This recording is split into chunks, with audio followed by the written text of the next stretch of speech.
মাছের পেটির প্রতি বাঙালির সে এক অন্ধ ভালোবাসা।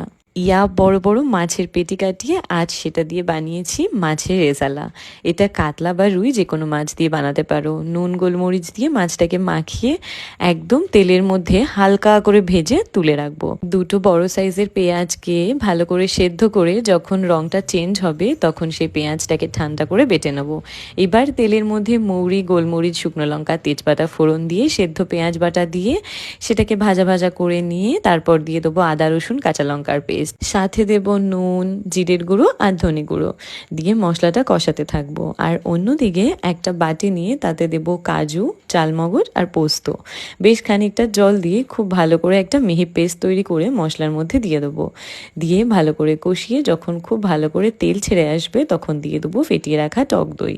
সেটা দিয়ে আবারও মশলাটাকে একটু ভেজে নিয়ে যখন পুরোপুরি রং চেঞ্জ হবে আর তেল ভেসে উঠবে তখন দিয়ে দেবো গ্রেভির জন্য জল। মাছ দিয়ে বেশ খানিকক্ষণ ফুটিয়ে নামানোর আগে দেবো চেরা পাকা লঙ্কা, একটু কেওড়া জল আর গরম মশলা। গন্ধে তো একদম প্রাণ ভরে যাচ্ছে আর স্বাদে তো অসাধারণ।